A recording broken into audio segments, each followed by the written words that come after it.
The Golden Gems of Life, Gathered Jewels for the Home Circle by S.C. Ferguson and E.A. Allen, Central Publishing House, Cincinnati, 1884. Chapter Trifles. Details important. Trifles make success. No such thing as trifles in life. Trifles make the difference between first-class and second-class work. Unhappiness of life caused by trifles. Trifles make an influence. Trifles. It is to the contempt of details that many men may trace the cause of their present misfortune. The world is full of those who languish not from a lack of talents, but because in spite of their many brilliant parts, they lack the power of properly estimating the value of trifles. Their souls fire with lofty conceptions of some work to be achieved. Their minds warm with enthusiasm as they contemplate the objects already attained. But when they begin to put the scheme into execution, they turn away in disgust from the minutiae and vulgar drudgery which are requisite for its accomplishment. Such men bewail their fate. Failing to do the small task of life, they have no cause to higher ones, and so complain of neglect.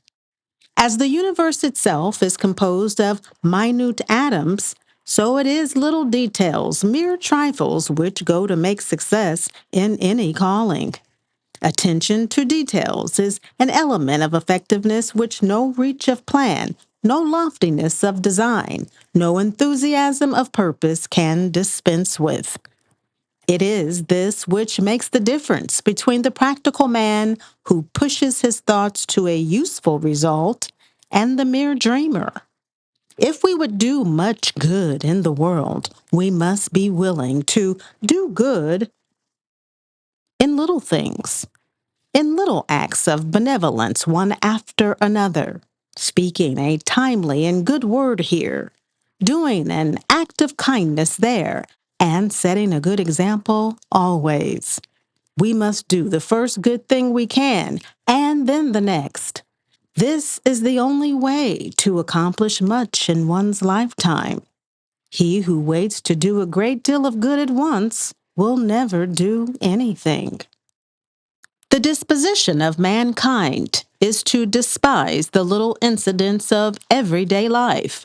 This is a lamentable mistake, since nothing in this life is really small.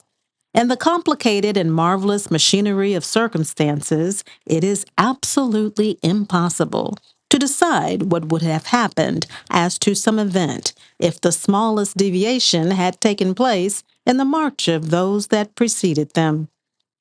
In a factory, we may observe the revolving wheel in one room, and in another, many yards distant, the silk issuing from the loom, reveling in its tints, the colors of the rainbow. There are many events in our lives, the distance between which was much greater than that between the wheel and ribbon, yet the connection was much closer. It is indeed strange on what petty trifles the crises of life are decided. A chance meeting with some friend, an unexpected delay in some business venture, may be the source from which you date the rise of good or ill fortune. There are properly no trifles in the biography of life. The little things in youth accumulate into character in age, and destiny in eternity. Little sums make up the grand total of life. Each day is brightened or clouded by trifles. Great things come but seldom, and are often unrecognized until they are past. It has been said that if a man conceives the idea of becoming eminent in learning and cannot toil through the many little drudgeries necessary to carry him on, his learning will soon be told. Or if one undertakes to become rich, but despises the small and gradual advances by which wealth is ordinarily acquired, his expectations will be the sum of his riches. The difference between first and second class work in every department of labor lies chiefly in the degree of care with which the minutiae are executed. No matter whether born king or peasant, our inevitable accompaniment through life is a succession of small duties which must be met and overcome, or else they will defeat our plans. When we reflect that no matter what profession or business we may follow, it demands the closest attention to a mass of little and apparently insignificant details, then we comprehend why it is that the patient plodder, the slow but sure man, so universally surpasses the genius who had such a brilliant career in college. It is all very well to form vast schemes. It is, however, the homely details of their execution that furnish the crucial test of character. The successful businessman at home, surrounded by articles of luxury, is a spectacle calculated to spur on the toiler. But the merchant at his office has had to work with trifles, to toil over columns of figures, to post his ledger.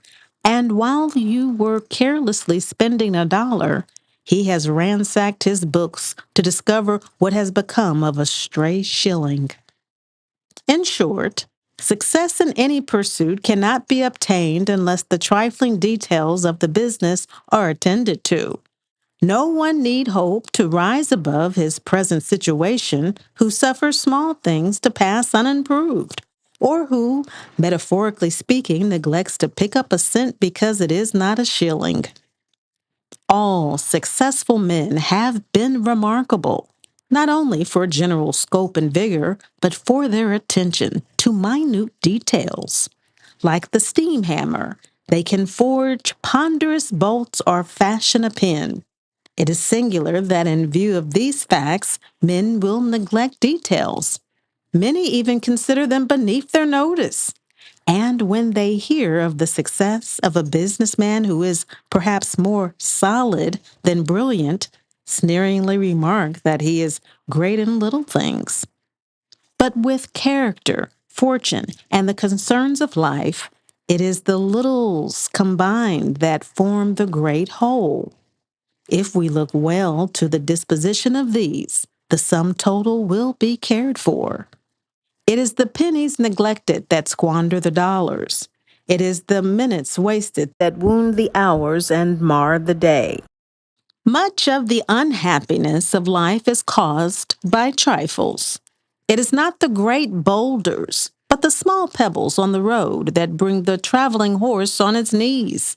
And it is the petty annoyances of life, to be met and conquered afresh each day, that try most severely the metal of which we are made.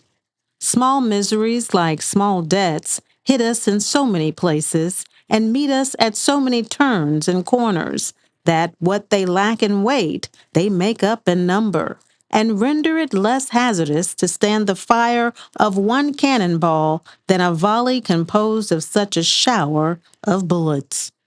The great sorrows of life are mercifully few, but the innumerable petty ones of everyday occurrence cause many to grow weary of the burden of life. Those acts which go to form a person's influence are little things, but they are potential for good or evil in the lives of others. From the little rivulets, we trace the onward flowing of majestic rivers, constantly widening until lost in the ocean. And so the little things of an individual life, in their ever widening influence for good or evil, diffusing misery or happiness around them, are borne onward to swell the joys or sorrows of the boundless ocean of eternity, and should be noted and guarded the more carefully from their infinitely higher importance. Words may seem to us but little things, but they possess a power beyond calculation.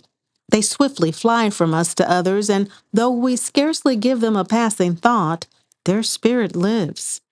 Though they are as fleeting as the breath that gave them, their influence is as enduring as the heart they reach. Ah, well may we guard our lips, so that none grieve in silence over words we have carelessly dropped. Well may we strive to scatter loving, cheering, encouraging words to soothe the weary and awaken the nobler, finer feelings of those with whom we daily come in contact. The happiness also of life is largely composed of trifles. The occasions of great joys, like those of great sorrows, are few and far between, but every day brings us much of good if we will but gather it.